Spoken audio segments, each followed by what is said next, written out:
कोलारस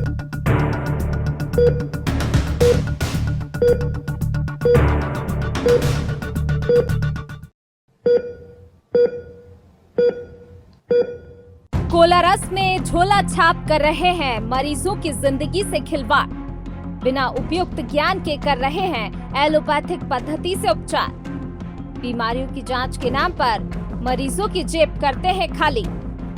पैसों के लालच में झोला छापों के ठिकानों पर लोगों की जिंदगी के साथ खुलेआम हो रहा है खिलवाड़। राई रोड पर स्थित एक निजी अस्पताल में की जाने वाली जांच रिपोर्ट चिकित्सालय या पैथोलॉजी पर कराई जाती है तो रिपोर्ट एकदम पलट जाती है। झोला छापों द्वारा पैसा कमाने की उधेड़-बुन में मरीजों का इलाज हो रहा है प्रभावित। चिकित्सक की विश्वसनीयता पर लग रहे हैं सवालिया निशान। बीमारियों की जांचों के नाम पर पैसों के लालच में झोला छापों के ठिकानों पर लोगों की जिंदगी के साथ खुलेआम खिलवाड़ किया जा रहा है। स्वास्थ्य विभाग के संरक्षण में चल रहे कथित निजी अस्पतालों में झोला छाप डॉक्टरों को पंख लग जाने से वह मरीजों को अनाप शनाप दवाइयां देकर उन्हें मौत की चौखट तक पहुंचाने से भी बाज नहीं आ रहे हैं। राई रोड पर स्थित एक निजी अस्पताल में की जाने वाली जांच की रिपोर्ट कुछ और होती है, लेकिन उसी मरीज की जांच अन्य चिकित्सालय या पैथोलॉजी पर कराई जाती है तो रिपोर्ट एकदम पलट जाती है। कई बार तो अलग अलग निजी लैब्स की अलग अलग जांच रिपोर्ट तक के मामले सामने आए हैं। इन सब के पीछे अस्पताल के चिकित्सक की अक्षमता के साथ साथ जांच लैब्स की लापरवाही प्रमुख कारण है। कोलारस के जगतपुर इलाके में जहां स्वास्थ्य विभाग के बीएमओ के कार्यालय के साथ ही उनके निवास भी हैं, वहां उनकी नाक के नीचे लोगों का स्वास्थ्य ठीक करने के नाम पर उन्हें गंभीर रूप से बीमार बनाने वाले झोला छापों की अड्डे संचालित हो रहे हैं। यही नहीं, चिकित्सक के अवैध कारोबार को रोकने के लिए आयुक्त मध्य प्रदेश स्वास्थ्य ने विगत वर्ष पत्र जारी किए हैं। इसके साथ ही माननीय उच्च न्यायालय व मध्य प्रदेश मानव अधिकार आयोग भी अवैध चिकित्सा व्यवसाय पर अपनी अपनी चिंताएं जाहिर कर चुके हैं। 2 दर्जन से अधिक झोला छाप है सक्रिय। कोलारस नगरीय क्षेत्र की बात की जाए तो यहाँ पर 2 दर्जन से अधिक झोला छाप डॉक्टरों की दुकानों को देखा जा सकता है। अब तो कुछ लोगों ने नियम विरुद्ध तरीके से डेंटल चिकित्सालय भी खोलकर डॉक्टर बन गए हैं, जबकि उनकी शिक्षा की बात की जाए तो 8वीं पास भी नहीं है। झोला छापों की ये दुकानें एबी रोड, दाल मिल, राई रोड, अप्रोच रोड, सदर बाजार, मानीपुरा व जगतपुर क्षेत्र में है। जगतपुर में स्वास्थ्य विभाग की बीएमओ की नाक के नीचे झोला छाप यह अवैध कारोबार संचालित कर रहे हैं। निजी दवाखानों में की जाने वाली जांच कुछ और बोलती है तो उसी मरीज द्वारा जांच बाहर कराई गई तो रिपोर्ट में अंतर आया है। अब इस परिस्थिति में मरीज के सामने ये धर्म संकट खड़ा हो जाता है कि वह किस रिपोर्ट को सही माने और किसे गलत। लेकिन जिम्मेदार अधिकारी कानों में रुई ठूसे बैठे हुए हैं। यदि कोई व्यक्ति एलोपैथी चिकित्सा पद्धति से मरीजों का उपचार करता है तो उसे medical council of India act 1956 की धारा 13(1) के अंतर्गत मान्य अहर्ताधारी का मध्य प्रदेश मेडिकल काउंसिल अधिनियम 1987 के अंतर्गत पंजीयन अनिवार्य है। लेकिन कोलारस परगने में यह नियम और अधिनियम ताक पर रखकर सब्जी भाजी की तरह निजी अस्पताल खुल गए हैं। भारतीय चिकित्सा पद्धति से चिकित्सा व्यवसाय करने के लिए मध्य प्रदेश आयुर्वेद, यूनानी व प्राकृतिक चिकित्सा व्यवसाय अधिनियम 1970 के अंतर्गत शेड्यूल में उल्लेखित मान्य अहर्ताधारी का board of Ayurveda and Unani system of medical and naturopathy Madhya Pradesh के अंतर्गत पंजीयन अनिवार्य है।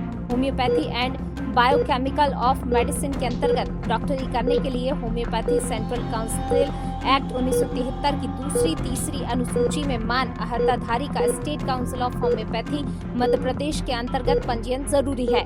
लेकिन कोलारस अंचल में अधिकांश झोला छापों ने पंजीयन ही नहीं कराया और डॉक्टर बने बैठे हुए हैं, जो जनता के साथ धोखाधड़ी है।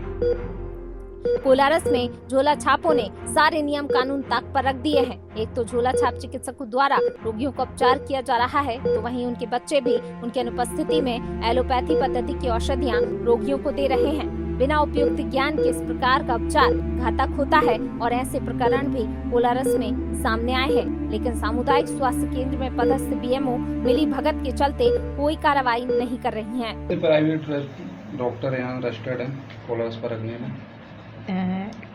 कोलारस परगने के सामुदायिक स्वास्थ्य केंद्र कोलारस के अंतर्गत आने वाले रजिस्टर्ड मेडिकल प्रैक्टिशनर्स यहाँ पे लगभग 20 हैं, जिनके रजिस्ट्रेशन के कागज़ हमारे पास प्राप्त हुए हैं। चूँकि रजिस्ट्रेशन की प्रक्रिया जिला कार्यालय से होती है, CMHO ऑफिस से, इसलिए कुल कितने रजिस्टर्ड हैं इसके बारे में ये कहना ज़्यादा उचित होगा कि मेरे पास में लगभग 20 की संख्या है जिनके कागज़ रजिस्ट्रेशन के मेरे पास में है। परगने में सैकड़ों की संख्या में प्राइवेट चिकित्सक लोगों का उपचार कर रहे हैं। पूर्व में कई ऐसे मामले सामने आए हैं, इनके इंजेक्शनों से लोगों की मौत हुई है, बिल्कुल सही कार्रवाइयाँ भी हुई है। जी जो लोग रजिस्टर्ड नहीं हैं, बिना एलोपैथी के उपचार कर रहे हैं, जी। इन लोगों पे आप क्या कार्रवाई करें? लगातार हम इनकी सूचना प्राप्त करते रहते हैं, इनको हम अपनी तरफ से नोटिस भी देते रहते हैं। SDM सर के संज्ञान में भी सारी चीज़ें लाते रहते हैं समय समय पर।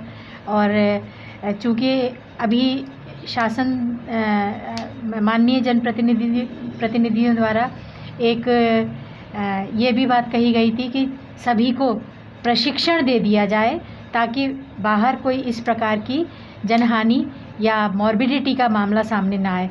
तो हमारी कोशिश रहती है कि हम समय समय पर इनका सहयोग लेकर के इनको अलग अलग जो नए अभी अमेंडमेंट्स आते जा रहे हैं इनके बारे में बताते जाएं कि किस चीज़ में क्या दवा लगती है, इस तरह से।